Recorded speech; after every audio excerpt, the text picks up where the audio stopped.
ডাঙৰীক আমি আহ্বান জনাইছোঁ যে আপোনাৰ যদি বৈধ ভাৰতীয় প্ৰকৃত ভাৰতীয় নাগৰিকক যদি অসমত থকাৰ কোনো মৌলিক অধিকাৰ বা আপুনি খৰ্ব কৰিব বিচাৰিছে বা আমাৰ এই মানুহখিনিক জীয়াই থকাত যদি আপোনাৰ কোনো অসুবিধা হৈছে আমাৰ বা অন্য বস্ত্ৰ বাসস্থান যিখিনি সংবিধানে দিয়া মৌলিক অধিকাৰ আজি অসমত জীয়াই থকাৰ কোনো ধৰণৰ নৈতিক আমাৰ নাই। আপোনাৰ যদি সহ্য নহয় এই মানুহখিনিক ডিটেনশ্যন আপোনাৰ এই আপোনাৰ জেলত প্ৰেৰণ নকৰি আৰু যদি আপোনাৰ সহ্য নহয় এই মানুহখিনিক তাৰ পৰা ওলাই পেলাই আপুনি প্ৰশাসনিক যন্ত্ৰৰ জৰিয়তে আপুনি নিহাই কৰক আমাৰ সহ্য হ'ব। কিন্তু সেই মানুহখিনিক ডিটেনশ্যন কেম্পত পঠুৱাই ভাৰতৰ প্ৰকৃত ভাৰতীয় নাগৰিকক বা বৈধ সম্পূৰ্ণ ডকুমেণ্টছ থকা সত্ত্বেও আজি এই মানুহখিনিক যদি আপুনি আইনী কবলত আপুনি মৃত্যু কৰিব বিচাৰে বা বিভিন্ন ধৰণৰ হাৰাশাস্তি কৰিব বিচাৰে তেনেহ'লে আমাৰ এইটো কিন্তু সহ্য নহ'ব। আপুনি যদি আপুনি মানুহ মৃত্যু কৰিব বিচাৰে মানুহক নিহাই কৰাৰ চক্ৰান্ত কৰে কিন্তু সংখ্যালঘু সংগ্ৰাম পৰিষদেও এইটো আমি সহ্য আমাৰ হোৱা নাই।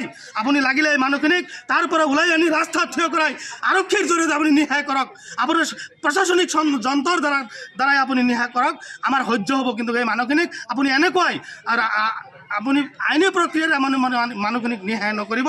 তাৰ বাবে আমি মুখ্যমন্ত্ৰী ডাঙৰীক আমি আহ্বান জনাইছোঁ। 4জন ব্যক্তিক বিদেশী ন্যায়াধিকৰণে ডিটেনশ্যন কেম্পত পঠাইছিল এই বিষয়ে আমি সকলোৱে জ্ঞাত আৰু সিদিনা যি পৰিৱেশ আৰু যি পৰিস্থিতি হৈছিলে ইয়াতকৈ আৰু দুৰ্ভাগ্য একো হ'ব নোৱাৰে। এই ক্ষেত্ৰত আমি সংখ্যালঘু সংগ্ৰাম পৰিষদে তীব্ৰ বিৰোধ কৰিছোঁ। আপোনালোকে জানে যে সীমান্ত আৰক্ষীৰ জৰিয়তে আজি হাজাৰ হাজাৰ লাখ লাখ মানুহ অসমত ডিপুটৰ সজোৱা হ'ল।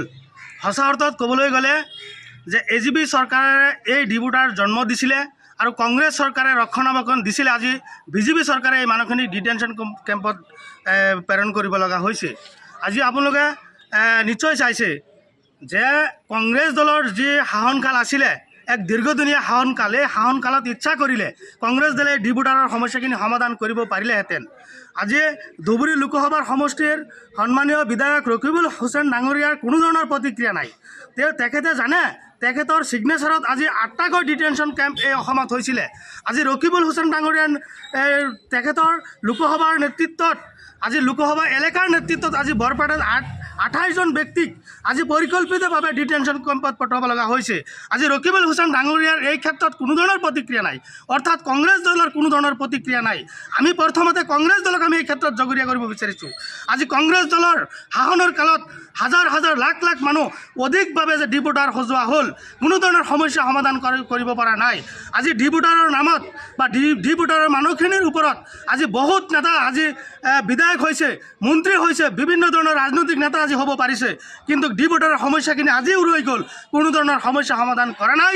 এই ক্ষেত্ৰত আমি সংখ্যালঘু সংগ্ৰাম পৰিষদে প্ৰথম কংগ্ৰেছ দলক আমি প্ৰশ্ন কৰিছোঁ যে কংগ্ৰেছ দলে এই ক্ষেত্ৰত উত্তৰ দিয়ক। তাৰপিছত BJP চৰকাৰ আহিল, BJP চৰকাৰৰ নেতৃত্বত আমি ভাবিছোঁ ডিপুটাৰৰ সমস্যা, গৰাখহনীয়াৰ সমস্যা, NRCৰ সমস্যা কম সময়ত সমাধান হ'ব। কিন্তু আমি দেখিছোঁ সমাধান কৰাৰ বিপৰীতে এই মানুহখিনিক নিহাই কৰাৰ যিটো চক্ৰান্ত এই BJP চৰকাৰে লগাইছে, তেওঁলোকে জানে যে ডাইৰেক্ট আমাৰ সংখ্যালঘু মানুহক যদি ক্ষতি কৰে হিউমেন ৰাইটছৰ কবলত পৰিব, মানৱ অধিকাৰৰ কবলত পৰিব। সেইকাৰণে FT কোডৰ জৰিয়তে বা আইনী প্ৰক্ৰিয়াৰে আমাৰ সংখ্যালঘু অধ্যুষিত মানুহক নিহাই কৰাৰ যিটো পৰিকল্পনা, এই পৰিকল্পনা ইতিমধ্যে মুখ্যমন্ত্ৰী ডাঙৰীয়াই লৈছে।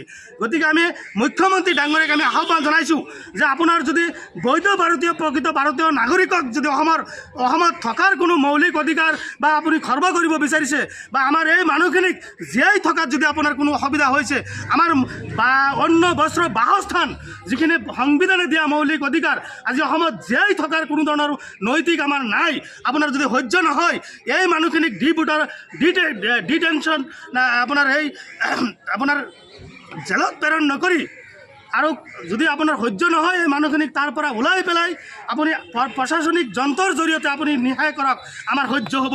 কিন্তু সেই মানুহখিনিক ডিটেনশ্যন কেম্পত পঠুৱাই ভাৰতৰ প্ৰকৃত ভাৰতীয় নাগৰিকক বা বৈধ সম্পূৰ্ণ ডকুমেণ্টছ থকা সত্ত্বেও আজি এই মানুহখিনিক যদি আপুনি আইনী কবলত আপুনি মৃত্যু কৰিব বিচাৰে বা বিভিন্ন ধৰণৰ হাৰাশাস্তি কৰিব বিচাৰে তেনেহ'লে আমাৰ এইটো কিন্তু সহ্য নহ'ব। আপুনি যদি আপুনি মানুহ মৃত্যু কৰিব বিচাৰে মানুহক নিহাই কৰাৰ চক্ৰান্ত কৰে কিন্তু সংখ্যালঘু সংগ্ৰাম পৰিষদেও এইটো আমি সহ্য আমাৰ হোৱা নাই। আপুনি লাগিলে এই মানুহখিনিক তাৰ পৰা ওলাই আনি ৰাস্তাত থিয় কৰাই আৰক্ষীৰ জৰিয়তে আপুনি নিহাই কৰক, আপোনাৰ প্ৰশাসনিক যন্ত্ৰৰ দ্বাৰাই আপুনি নিহাই কৰক আমাৰ সহ্য হ'ব। কিন্তু এই মানুহখিনিক আপুনি এনেকুৱাই আপুনি আইনী প্ৰক্ৰিয়াৰে মানুহখিনিক ন্যায় নকৰিব, তাৰ বাবে আমি মুখ্যমন্ত্ৰী ডাঙৰীক আমি আহ্বান জনাইছোঁ।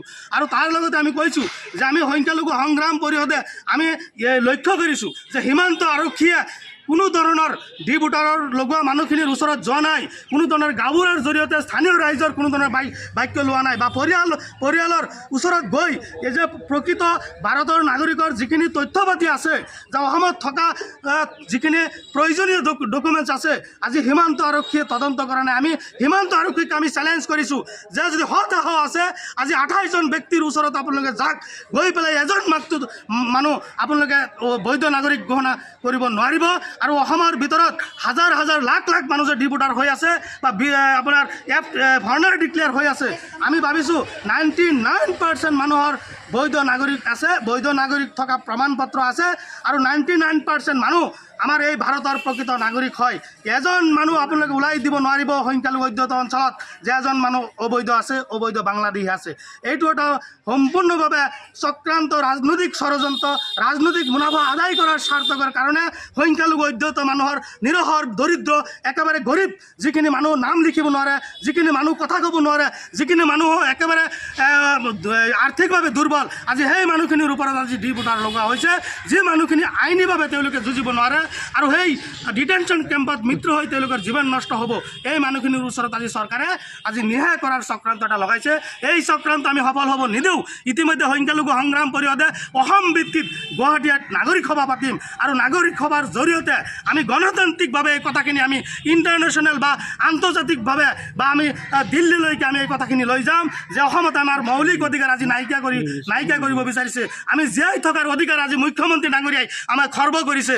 আমি জীয়াই থকাৰ যিখিনি মৌলিক অধিকাৰ, অন্ন বস্ত্ৰ বাসস্থান বা আমাৰ যিখিনি সা সুবিধা আজি তেওঁলোকে নিদি পেলাই আমাক মৃত্যু কৰাৰ এটা চক্ৰান্ত লগাইছে। এই কথাখিনি আমি ইতিমধ্যে বহল ভিত্তিত নাগৰিক সভাৰ জৰিয়তে আমি লৈ যাবলৈ আমি চেষ্টা কৰিম।